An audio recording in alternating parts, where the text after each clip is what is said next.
사츠키의 가족들이 어느 시골 마을로 이사를 옵니다. 그런데 사츠키의 가족들은 왜 이곳으로 이사를 오게 된 것일까요? 이웃집 토토로의 배경은 공식 팜플렛을 통해 1953년에 도쿠로자와시라는 것을 알 수 있죠. 1953년이라는 시대 배경과 어머니가 병에 걸려있다는 설정을 통해 사츠키 가족들이 도쿠로자와시로 이사를 오게 된 이유를 추측해 볼 수 있습니다. 일본에서 1953년엔 일본 국민병이라는 별명이 생길 정도로 결핵이 유행하였고 치사율도 높았습니다. 그리고 도쿠로자와시에는 신야마노테 병원이라는 결핵 예방회에 의해 만들어진 병원이 있었죠. 당시에는 신약이나 치료법이 존재하지 않아 요양 형태를 띈 병원이었다고 합니다. 이 점들을 통해 사츠키 가족들이 1953년에 도쿠로자와시로 이사를 할 수밖에 없었던 이유가 어머니의 병이 당시 유행하며 치사율이 높았던 결핵이었기 때문이라고 생각할 수 있습니다. 굉장히 안 좋은 일로 이사를 하게 되었다는 것이죠. 심심풀이로 보는 캐랑의 괴담. 이웃집 토토로는 시골 마을로 이사를 오게 된 메이와 사츠키가 토토로라는 존재를 만나 신비한 경험을 하는 내용의 영화입니다. 괴담의 내용은 이웃집 토토로가 사야마 사건을 모티브로 한 영화로 메이와 사츠키가 사신 토토로를 만나 죽었다는 것입니다. 영화의 엔딩은 해피엔딩을 그리고 있는데 말이죠.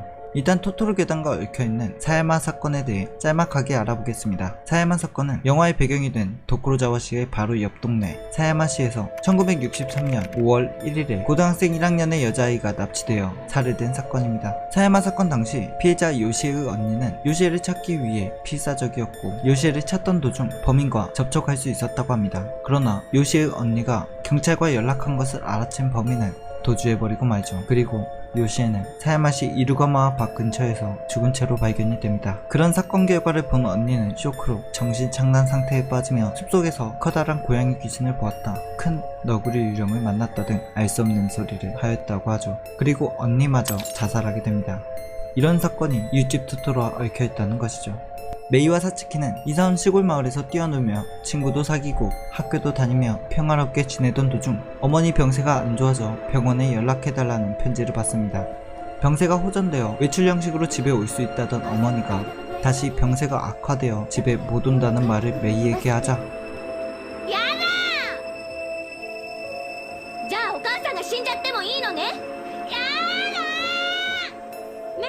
그렇게 메이와 사츠키는 싸우게 되고 동생인 메이는 성인도 걸어서 3시간이 걸리는 거리에 있는 병원에 혼자서 어머니를 만나러 갑니다.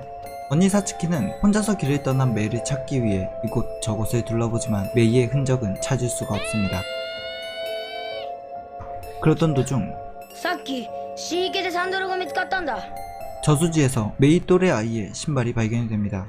그 신발을 본 사츠키는 다행히 동생의 신발이 아니라고 하죠. 여기서부터 괴담은 사야마 사건과 연결지어서 해석합니다. 저수지에서 찾은 신발은 메이를 다시 만났을 때 신발하고 다릅니다. 저수지의 신발은 끈 2줄이 X자로 교차되어 있었지만 다시 만난 메이의 신발은 한 줄이죠.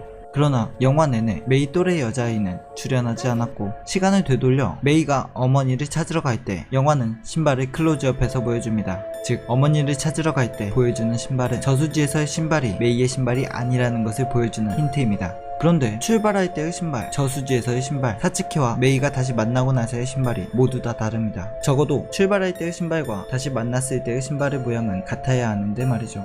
다시 만나고 나서의 신발 모양새는 작화의 문제라고 생각할 수도 있는데 미야자키 하야오 감독의 지브리 작품에서 힌트로 사용한 신발의 작화를 과연 대충 표현했을까요? 신발에 관하여 나온 이상 사츠키와 메이가 제외 후 신발을 유심히 보는 사람들이 있을 텐데 말이죠. 그래서 괴담은 이 부분을 사야마 사건과 연관지어 사실은 이미 저수지에서 동생 메이는 죽었다고 말합니다. 그리고 메이는 처음으로 토토로를 본 사람이었죠. 괴담에선 사야마 사건의 언니의 말, 숲속에서 커다란 고양이 귀신을 보았다, 큰 너구리 유령을 만났다 라는 말과 연관지어 토토로를 사신으로 비유합니다. 아직은 살아있지만 곧 죽을 운명의 사람들에게 보이게 되며 죽을 때 저승으로 인도해주는 사신 말이죠. 그리고 잠든 메이를 업고 있는 사츠키 또한 아버지를 기다리는 버스 정류장에서 토토로를 보게 됩니다. 메이가 잠이 들었을 때 온 토토로는 사츠키를 보러 왔다는 것이죠. 즉 사츠키도 메이를 따라 곧 죽을 운명이라는 것입니다. 그리고 버스 정류장에 고양이 버스가 옵니다. 괴담에서 고양이 버스는 저승과 이승의 이동수단이라고 말하고 있습니다. 고양이 버스의 목적지가 하나의 증거로 공동묘지, 사당이라는 목적지를 스쳐 지나가듯이 보여주는데 이곳들은 죽은 자들의 영혼이 있을 만한 장소들이라는 것이죠. 토토로는 그런 고양이 버스에 탑승합니다. 이 시점에 메이와 사츠키는 사신인 토토로를 보았지만 아직은 살아있어 고양이 버스엔 탑승하지 않죠. 사츠키는 길을 잃어버린 메이를 찾기 위해 토토로에게 부탁해야겠다고 생각하고 숲속에 토토로를 만나게 해달라며 부탁합니다. 그렇게 숲속으로 들어가게 되고 나뭇가지에 걸려 떨어집니다. 그리고 이 부분에서 언니인 사츠키 또한 메이를 찾다가 숲속에서 죽었다고 괴담에서는 말합니다. 토토로는 스스로 자신을 찾아온 사츠키를 보고 굉장히 좋아하는 모습을 보이며 고양이 버스를 불러줍니다. 고양이 버스는 저승과 이승의 이동수단. 이제 사츠키는 고양이 버스를 탈 수 있게 되었죠. 사츠키는 죽어 저승과 이승의 이동수단인 고양이 버스를 타고 죽은 동생과 만나게 되었다.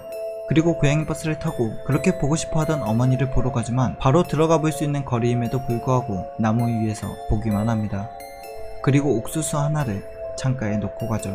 엄마에게 라고 써진 옥수수가 갑자기 창가에 놓여 있는데 어머니와 아버지의 대화는 꼭 죽은 자식들이 왔다 간 것처럼 말합니다. 今そこの松の木でサツキとメイが笑ったように見えた。案外そうかもしれないよ。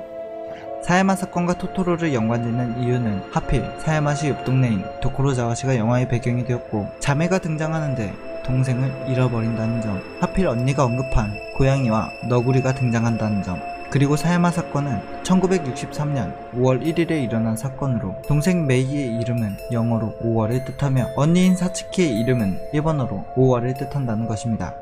그러나 이 괴담을 믿기엔 해결되지 않는 것이 있는데 메이와 사츠키가 죽었다면 있을 수 없는 엔딩 장면입니다. 메이와 사츠키는 집으로 다시 돌아오고 해피엔딩으로 끝이 나죠. 이런 의문에 괴담은 아버지의 직업을 해답으로 내놓습니다. 작중에 아버지가 글을 쓰는 장면들이 나오는데 이 장면들로 미루어 아버지는 글을 쓰는 일을 하고 있다는 것입니다. 글을 쓰며 무언가 잘 안 풀리는 듯한 표정, 그리고 옆에 메일을 보고 무언가 해결이 된 듯한 표정으로 바뀌며 글을 써내려갑니다. 그리고 메이가 작은 생명체를 따라가는 장면으로 이어지죠. 그리고 중간에 한 번 더 글을 쓰는 아버지의 모습이 나옵니다. 마당에 나무가 자라나는 어이없는 상황이 벌어지고 있는데 아버지는 방 안에서 글을 쓰고 있죠. 나무가 쑥쑥 자라나며 아버지는 밖을 한번 내다보고 다시 글을 씁니다. 글을 쓴 뒤 이어진 장면은 아이들이 토토로와 날아다니는 장면입니다. 또다시 글을 쓰는 아버지가 나오고 이번엔 마당 위쪽을 올려다보고 흐뭇하게 웃으며 다시 글을 씁니다.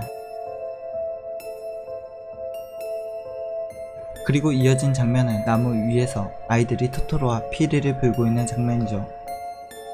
즉, 이 모든 이야기는 딸을 잃은 아버지가 딸들을 상상하여 쓴 글이라는 것입니다. 정리를 해보자면 아내가 결핵에 걸려 가족들과 같이 도코로자와시로 이사를 오게 되었는데 이사온 도코로자와시에서 혼자 아내를 찾으러 간 메이는 저수지에서, 그런 메이를 찾던 사츠키는 숲속에서 죽었고 아이들이 죽기 전 보았다고 했던 토토로가 사실 사신이 아닌 정령이며 다시 아이들을 데려와주고 결핵에 걸린 아내가 완치되어 집에 오는 것을 상상하여 쓴 비극을 희극으로 바꾼 아버지의 소설이라는 것이죠.